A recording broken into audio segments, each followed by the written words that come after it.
은혜의 동산. 은혜의 동산 매주 이 시간에는 한국상담개발원장 손매남 박사의 치유상담 칼럼으로 함께합니다.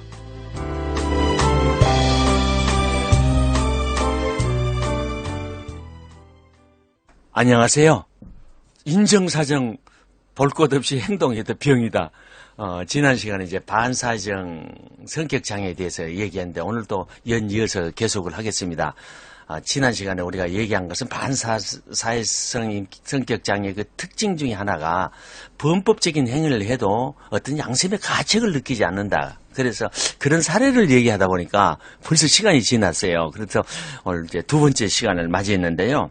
그래서 우리가 뭐 교통법규도 그냥 양심의 가책 없이 막 이렇게 함부로 어긴다든가 신용카드도 막 남발하고도 또 뭐 나중에 어긴다든가 계속하는 거, 거짓말을 뭐 밥 먹듯이 한다든가 돈을 빌려가지고 이렇게 교회 무리를 일으킨다든가 이런 사람들은요 거기서 끝나는 게 아니고 또 다른 데 가서 또 해요.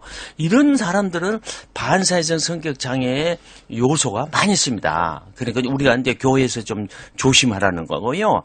예, 양심뿐만 아니라 또 사기치는 거 있습니다. 사기치는 것을 밥 먹듯이 합니다. 그러니까 거짓말 하는 사람들은요, 이게를 얼마나 기묘하게 하느냐.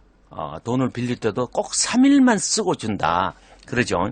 그리고 나서 3일 후에는 전화를 안 받는다든가 이제 그러죠. 그분 이제 습관적으로 하는 거예요. 그래서 여러분들이 주위에서 우리가 교회는요 믿음으로 사는 공동체인데 반면에 성격 장애가 하나씩 있으면요 많은 풍란을 겪게 된다고 하는 것입니다.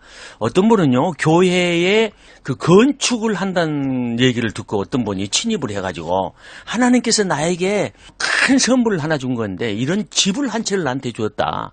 그래서 내가 앞으로 이 교회가 건축을 한다니까 이 교회를 하나님한테 거저 주시는 건 내가 바치겠다. 그러니까 목사님이 개척교회 하는데 그냥 뿅 가버린 거예요. 근데 나중에 보니까 이분이 와가지고 목사님이 건축위원장을 맡겨놓은 거예요. 그러고 나서 이 교회가 쑥대밭이 돼버렸습니다. 그러니까 실제는 그 교회의 재산을 탐내고 온 거예요. 이번에 이제 어떤 교회 그 아파트 안에다가 이 교회가 그 상가 건물을 하나 구입을 했는데 이제 그것을 앞으로 이제 교회 건물로 하려고 하는 것이 있었는데 그걸 통째로 먹기 위해서 이제 들어왔던 사람인데 그런 것을 상습적으로 하는 사람이었습니다. 그래서 우리가 이제 교회에 이렇게 직분을 주는데 함부로 이렇게 하는 것은 대단히 위험하다는 거예요.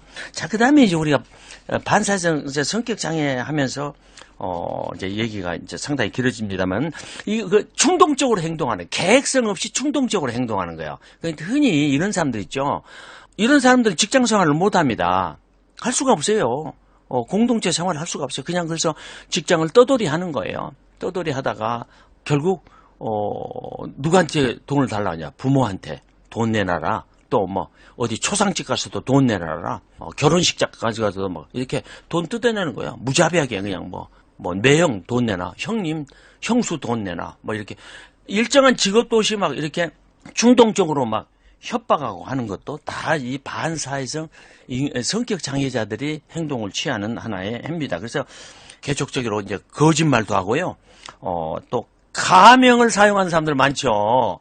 조심해야 돼. 가명 많이 사용한 사람들요. 조심하세요. 뭐 어느 직종이라고 얘기를 하지 않겠습니다만 가명을 수시로 사용하는 사람도 있어요. 이런 사람들은 아주 주의해야 됩니다. 그리고 자신의 이익을 위해서 쾌락을 위해서 사람을 밥 먹듯이 이렇게 속인다든가 또 음주운전을 한다든가 아까 교통법규 과속을 한다든가 이런 것을 밥 먹듯이 하는 사람들 이런 사람들이 이제 사실은 이 성격 장애에 속할 수가 있고요. 이런 사람들은 부모 역할을 제대로 할 수가 없어요. 만일 이제 남편이 반사회적 성격 장애면요, 이제 아내도 똑같이 거짓말을 해줘야 됩니다. 그러니까 똑같아지는 거예요, 여러분. 그래서 조심을 해야 되는 겁니다. 그리고 절대로 그 후회를 하지 않습니다. 양심이 없고 공감 능력이 없어요. 이게 특징이 공감 능력이 사람이 아파하고 있을 때 마음이 아파해야 되는데 그런 거 없어요. 그래서 막 누나 돈 내놔, 뭐 아빠 돈 내놔, 이 재산 다 내 거 아니야? 마음에 그렇게 해서 집안이 이제 아주 쑥대밭이 되는 그런 가정들도 있습니다.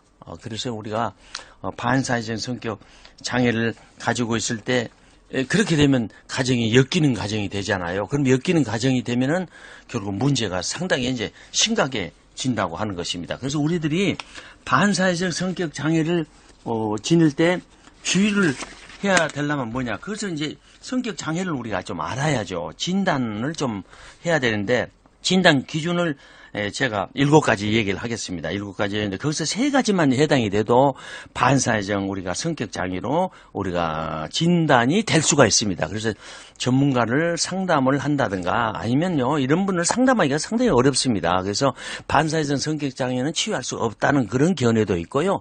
또 치유할 수 있다고 하는 것은 그건 사랑 아니면 그거는 어떻게 할 수가 없다고 하는 것입니다.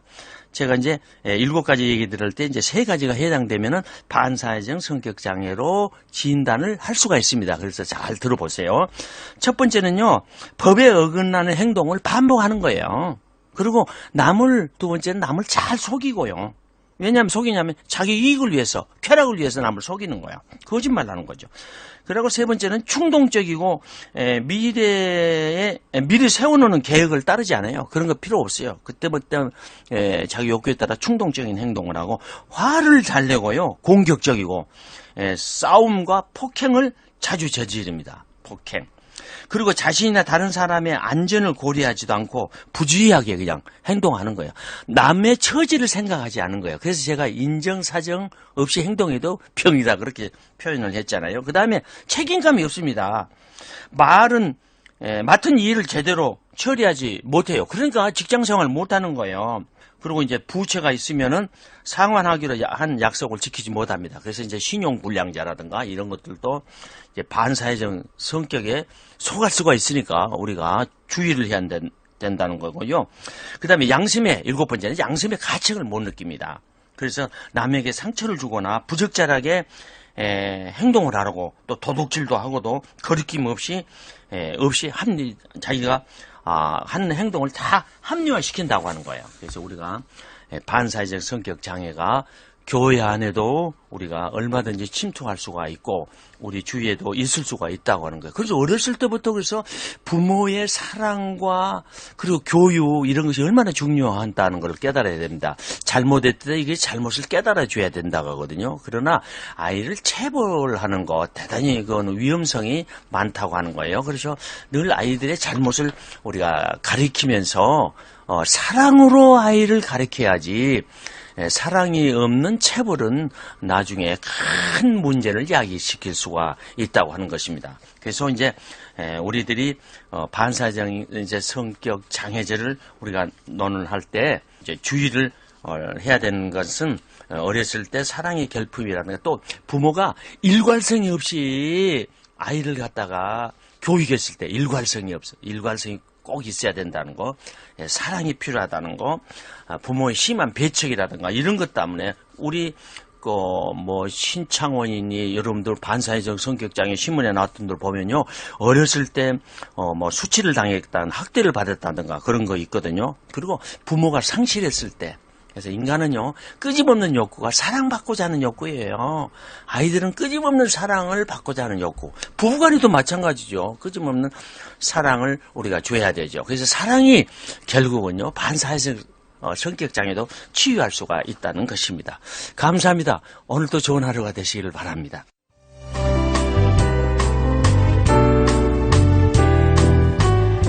은혜의 동산 지금까지 한국상담개발원장 손매남 박사의 치유상담 칼럼으로 함께하셨습니다. 문의사항이 있으신 분은 02-884국에 7590번으로 연락주시거나 유튜브에서 손매남을 검색하시면 이 방송을 다시 들으실 수 있습니다.